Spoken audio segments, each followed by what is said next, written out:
उत्तर प्रदेश की राजधानी लखनऊ से एक दिल दहलाने वाली खबर सामने आई है। यूपी पुलिस के एक सिपाही ने कृष्णा नगर में अपनी पत्नी की गोली मारकर हत्या कर दी और बाद में खुद को भी गोली मार ली। पति पत्नी दोनों की मौत हो गई है। इस घटना से इलाके में हड़कंप मच गया। पुलिस मामले की जांच में जुटी है और अब तक जो तथ्य सामने आए हैं उनमें गृह क्लेश की बात सामने आई है। सिपाही सर्वेश रावत और उनकी पत्नी मीरा रावत, जो कि जीपीओ में बाबू के पद पर तैनात थी, दोनों के बीच शादी के बाद से ही झगड़े हो रहे थे।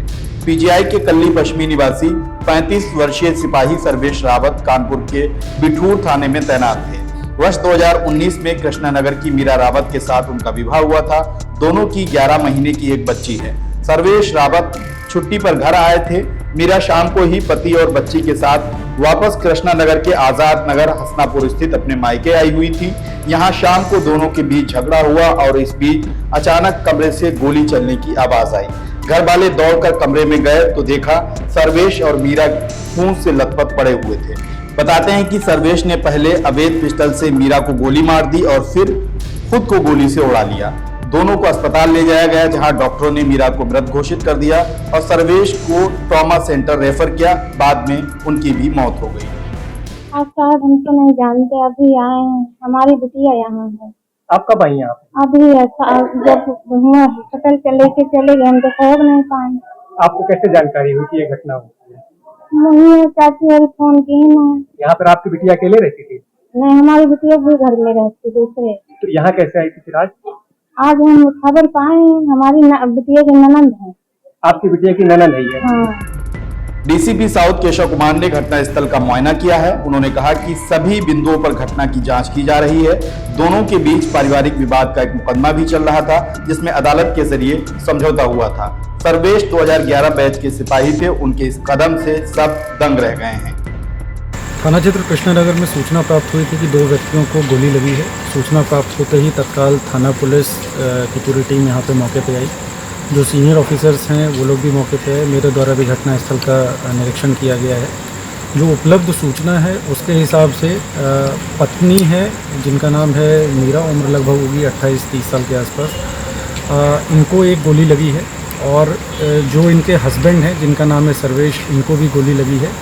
जो उपलब्ध सूचना है इसके हिसाब से जो सर्वेश हैं इन्होंने पहले मीरा को गोली मारी और उसके बाद इन्होंने खुद को गोली मारी है। दोनों की जो बॉडीज़ हैं इनको हॉस्पिटल तत्काल जो है सूचना प्राप्त होते ही लेके गए हैं। वहाँ पे अग्रिम कार्रवाई की जा रही है। इस पूरे प्रकरण में सभी बिंदुओं से गहनता से जांच की जा रही है। अग्रिम विधिक कार्रवाई की जा रही है। देखिए, इसमें जो अभी तक प्राप्त सूचना है उसके हिसाब से जो सर्वेश है वो 2011 बैच का कांस्टेबल है और जो महिला हैं जिनका नाम मीरा है, ये पोस्ट ऑफिस में बाबू के पद पर कार्यरत है। सर, ये कहाँ पर पोस्टेड हैं अभी?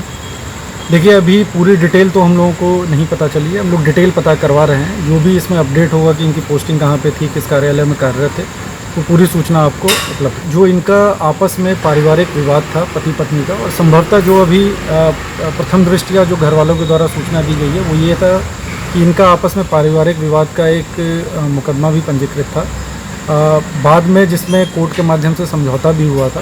तो कुल मिला के ये कहा जा सकता है कि इन दोनों के बीच में जो पारिवारिक विवाद और पारिवारिक समस्याएं थी, जिसकी वजह से ये घटना हुई। मीरा के परिवार के मुताबिक दोनों के बीच अनबन रहती थी, लेकिन इस बात का अंदाजा नहीं था कि सर्वेश ऐसा कदम उठाएंगे।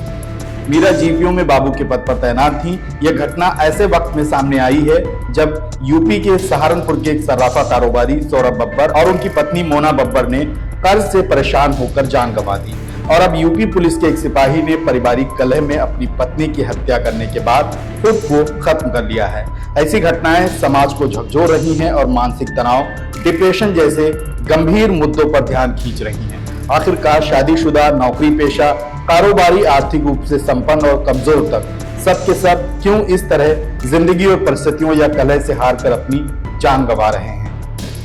बहरहाल सर्वेश और मीरा रावत के मामले में पुलिस सभी बिंदुओं को टटोल रही है। सवाल ये भी है कि सर्वेश के पास अवैध पिस्टल कहां से आई जिससे उसने अपनी पत्नी और खुद को गोली मार ली है।